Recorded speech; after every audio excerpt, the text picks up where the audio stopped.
Welcome, my beautiful weebs. Welcome to another Weebish podcast with your host, Gothjon. I'm starting a new podcast with a friend, and when it's posted, I'll let you guys know. So, things I watched. I watched Og Taxi with a friend. It was a pretty good mystery with animal people, a nice slice of life. It had a cool vibe. It had a really cool mystery that I won't spoil. I watched the dub. Dub was pretty good. I also finished Spy Family Season 2. Very wholesome, very good food for the soul. Got some great action as well. Holy shit, Yor is giving it her all. I can't wait for Season 3. I also watched Spy Family Code White. I watched it in theaters with like 3 people in the movie theater. Great movie. Like a few episodes of Spy Family wrapped all together. All the characters got some screen time. Even the doggo Bond. Alright. I also finished Goblin Slayer Season 2. It was pretty much more of the same. Not anything to be insanely excited for, but as obligation, I will probably watch the next season as well. And hopefully that one's just as good. I also finished Solo Leveling. Solo Leveling was amazing hype. It's really surprising in like a Korean anime for that to be a thing because the last couple ones weren't that good. Either the writing was bad or was poorly paced or something like that. I can't wait for more. I'm also convinced to go read the manga, which doesn't really happen.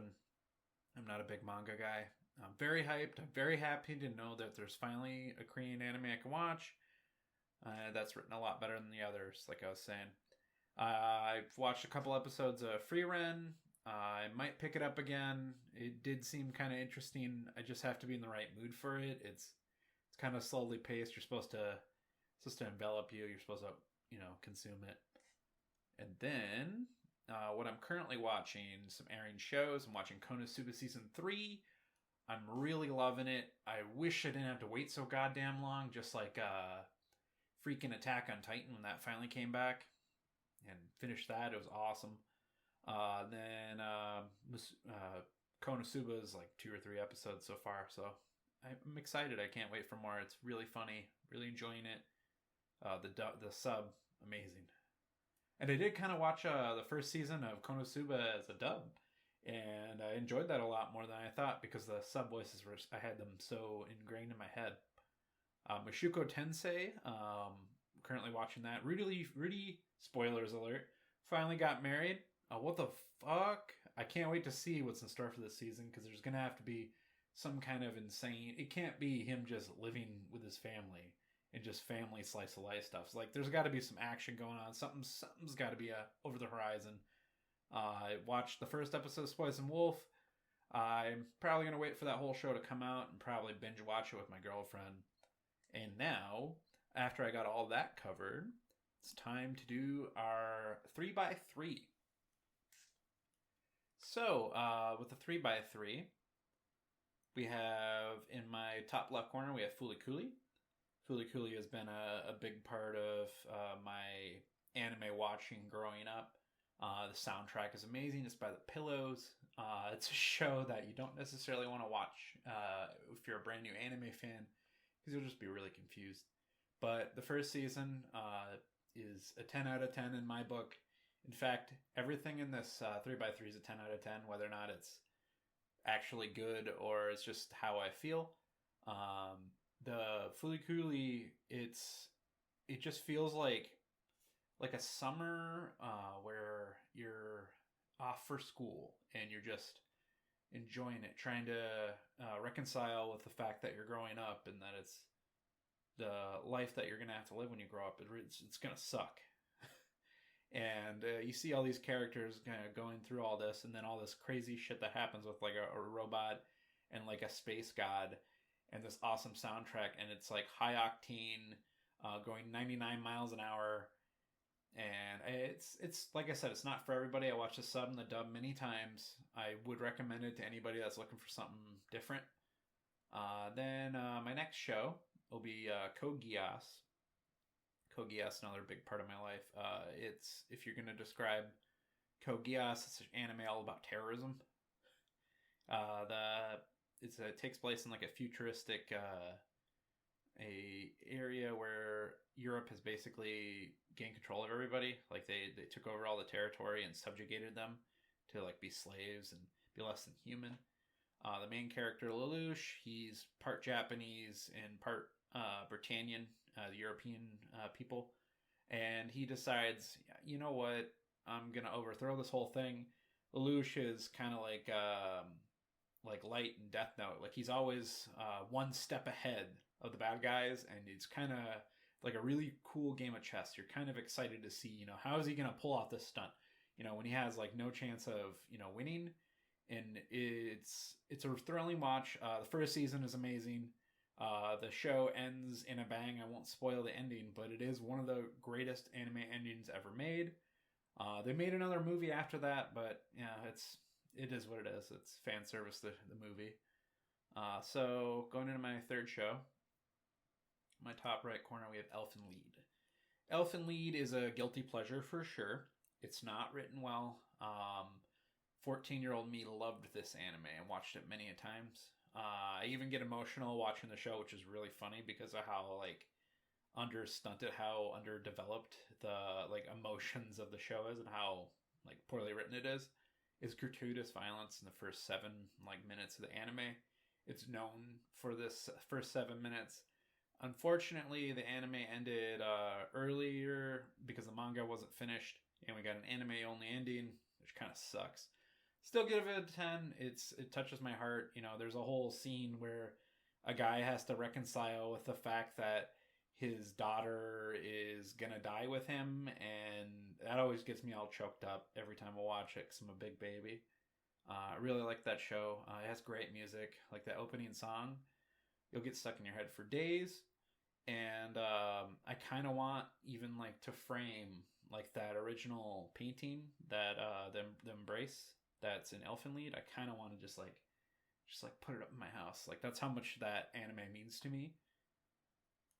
Going down, we have Madoka Magica. 13 episodes of turning the magical girl whole idea on its head. First 3 episodes, you're like, oh, this is a cute show. It's a cute show. Spoilers alert from Madoka Magica. It's a 2012 anime. You should probably have already seen it. When you get that 3rd episode, it kind of blows your mind. You're like, all right, anybody can die in this show, and this is intense. And then you get to meet more characters, and then you kind of learn more about Homura's journey. It's a great show. I think the 3rd Madoka movie is a good accompanying piece to this. In fact, if you're going to watch Madoka, you better watch that 3rd movie, because it doesn't completely tie up all the loose ends, but it does, it bows it together very nicely. I will save the middle for last, because that's my favorite show, and I could talk about that for hours. So going to the right, we have season 2 of ReZero. Season 1 was literally the Endless 8. I can't give this season 1 a 10. But it did kind of, it's kind of like a video game. The guy dies, and he gets set to a new resave spawn.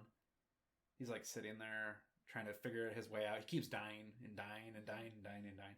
This is suffering, the anime. If Code Geass is terrorism, the anime, ReZero is suffering, the anime. It's really what Subaru has to go through to get where he wants to get. And in the 2nd season, it really turns it up in high gear. One of the main characters from the 1st season, she just goes into a coma. Nobody remembers her name, only Subaru, which is really funny. And then the show just gets more intense, more intense, more intense. He's doing loops in the 2nd season, but it's not as redundant, not as repetitive. And then, he confesses to Amelia, which is a big deal. And then he gets to make a contract with the little lolly librarian, spirit lady, and then he gets powers. And then Subaru is no longer helpless. I'm very excited for the next season of ReZero whenever it comes out. It's going to be awesome. Going around that corner, this is a weird one for anybody that remembers it. It's called The Hentai Prince and the Stony Cat. That's my right corner. And I love this show. I gave it a 10. it is. It's ecchi. It's fan service. I think it's kind of cute. It's like a weird love story, and I really enjoy it. It's not like a great love story by any means. It's not, my love story. It's not Nana. It's not anything like that. You really watch it just for like the same reason why you watch Elfen Lied. Like, it's junk food. Like, you just enjoy it. There's a lot of cool characters, and when you find out the plot at the end, it's pretty great. And then going next, we have K-On! K-On! Is my copium anime. It's my if you want to watch something that's stupid but it's wholesome, perfect. It's my generation's Spy Family. It's something just good junk food. You just watch girls drink tea, make music together, and they just hang out. And then there's 2 seasons of that. And then they're just drinking tea, eating sweets, having, first world problems. Like, oh no, one of them ate my strawberry. Like, it's really dumb. But you don't watch it for it's not Steins Gate. You're not watching it for something intellectual. It's not like the creme de la creme by any means. In fact, when I think of my top 5, this one got kicked out of top 5, which is unfortunate, but it is what it is. Madoka took over. So the last song that they play in K-On! Is amazing. I watched the Japanese. I was watching it when the movie came out. I was just sitting in my room. I was with my roommate, and then I'm watching this show, and they're singing about a song about how they're going to graduate, and that their best friend is not graduating with them because she's their junior, and they're just talking about how she is an angel. The song's called like My Fallen Angel or something like that, something along those lines, something about an angel, and is adorable. It made me cry. It was so fucking cute. I just loved how much they loved their friend. It was like a big deal to me. And going into my second to last one, in the corner, we have Oshi no Ko, which I lied. This one I gave a 9. But I could definitely be convinced to bring it up to a 10 if I watched it a second time. Oshi no Ko it's a mystery show. It has a great opening, an opening so great that the song got in the Japanese like top 100, which doesn't really happen with anime. It was kind of a big deal. There's the first triple episode. It like shows you like what happens like before like the show starts, and that's like heartbreaking when you watch that. Main character, idol chick that is in the first 3 episodes. She's voiced by Rei Takanashi, which I've always loved. No, she's Amelia in Konosuba. She's Megumin in Konosuba. She's Megumin in Konosuba. She's Amelia in ReZero. She plays a lot of things. She's like an Eevee. She'll play all your favorite characters in the Japanese. She's a very sought out voice actress. She's in a lot of stuff. She's also in Oshi no Ko. Then after the plot happens in the first couple episodes, then you get a time skip. And they're trying to find out who killed a certain character, which I won't spoil. And it's like a whole thing. It's every episode you're waiting for the next episode, because I watched this seasonally. This was very exciting to watch. And then I got to go check out the Reddit to see what everybody was going on about. I'm like, this is a great show. I can't wait for the next season. It'll be pretty exciting. It'd probably be a year or 2, probably. All right. So for our final 3x3, we have Panty and Stocking with Garterbelt. My favorite anime. It's my Panty and Stocking is my favorite anime. I know it's not the best written anime, or is it really that deep? It's not the best animated either. I love this anime because it encapsulates everything I love about watching cartoons when I was a kid. I love the dub It sounds like they had so much fun recording it, and it shows. Monica Ryle, I love her. She voiced Stocking. I'll watch her in any dub. In fact, I watch dubs just because she's voicing them. If I ever meet her in person, that'll be amazing. Now, when I try to show Panty and Stocking to other folks, I forget how horny charged it is. In fact, I showed it to one of my teenage siblings, completely forgetting that this is like 14-year-old's wet dream. Like, this is horny the show. And thankfully, they couldn't get past the first episode because it was too stupid. My favorite character is Stocking Anarchy for no other reason than her looks. She's goth. She's unapologetic. She loves sweets. What's not to love? Every episode of Panty and Stocking, they have to fight ghosts, which they turn into coins. It's their only way to buy themselves back into heaven, which is a little contrived, but it is what it is.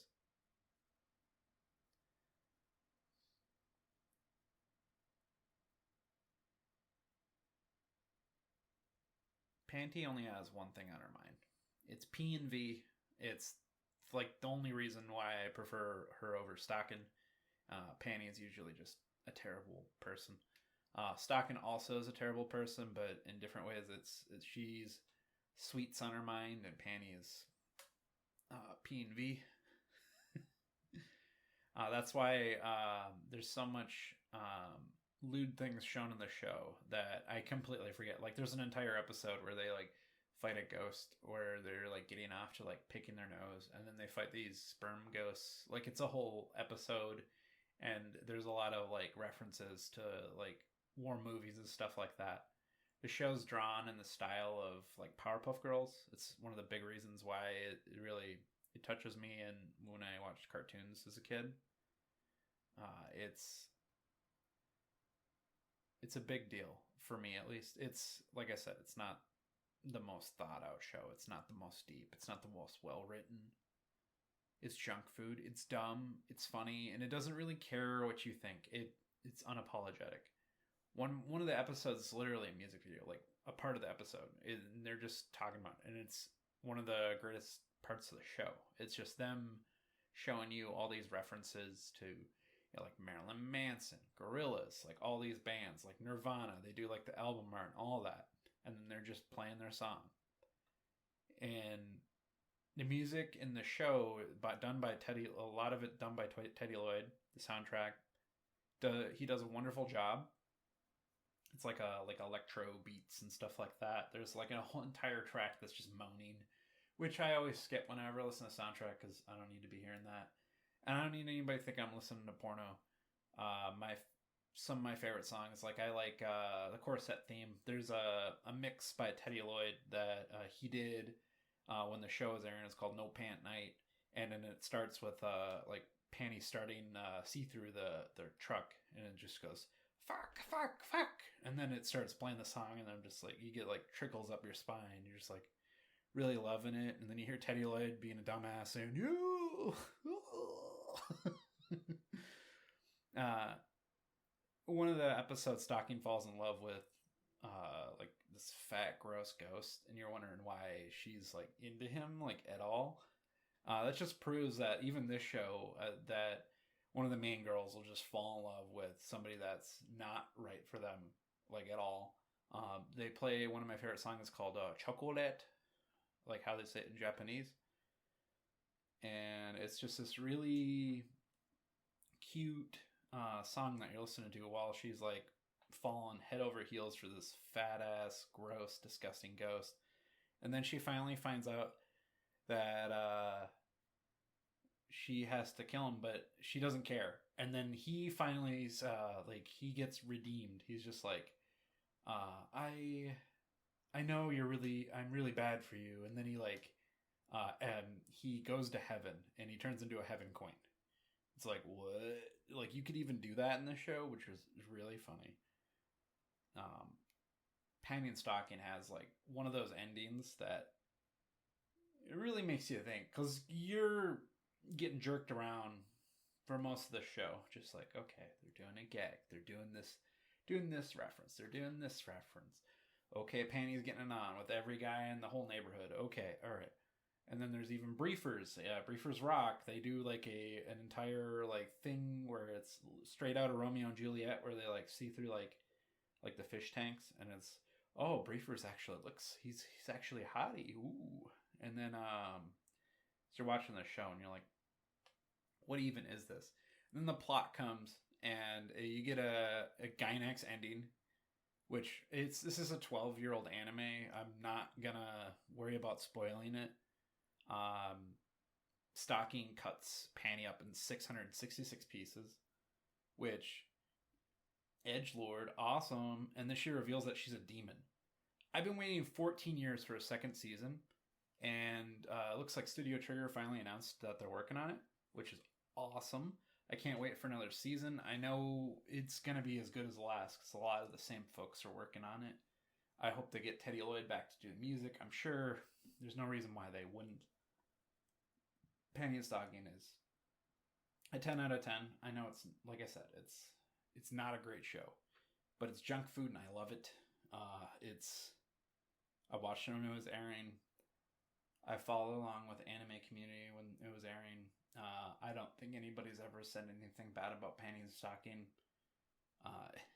Just like not everybody knows about it, especially in the anime community, but when they do watch it, they're like, oh, I know what that is. Like, it's not something like you're going to send to somebody if you know they don't like ecchi anime. It's gratuitous. It's if you watch the dub, it's F-bomb every other second, and they're just F-bomb this, F-bomb that, F-bomb that, F-bomb that, and you're just like, this is awesome. It's like watching South Park. This is great, and it's a love letter to the West. It's everything I've ever wanted in an anime.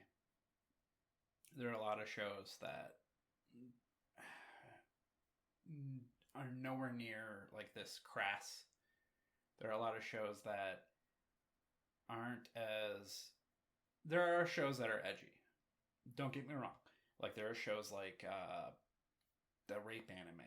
I don't even remember what it's called, but it's something I had to stop watching. I was like, I wouldn't even have liked this when I was 14. It's not anything like Elfen Lied. It's not anything like...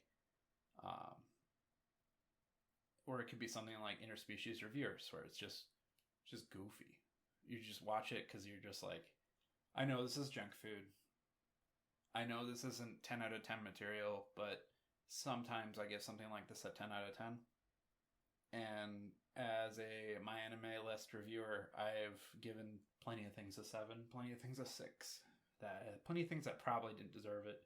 I think Panty and Stocking deserves a 10. I'm surprised it isn't ranked higher on Mal. But I know that's just whatever's airing is like Free Rent's ranked 1 right now. And it's not Full Metal Alchemist Brother, and it's not Gintama, which is kind of confusing. It is what it is. I watch a lot of anime. This is my 3x3 based off of like, not necessarily my top 9, but 5 of my top 5. And then 4 other anime that I really enjoyed that I gave 10s. Or Oshinoko, which I might give a 10. Thinking about it. I would do another watch. It's a great show. Panty and Stocking's a great show. Don't forget to tie your shoes and all the doobidly doos. I will see you guys later. I'll post a video in the future and we talk about what I watched and what else is new. Later.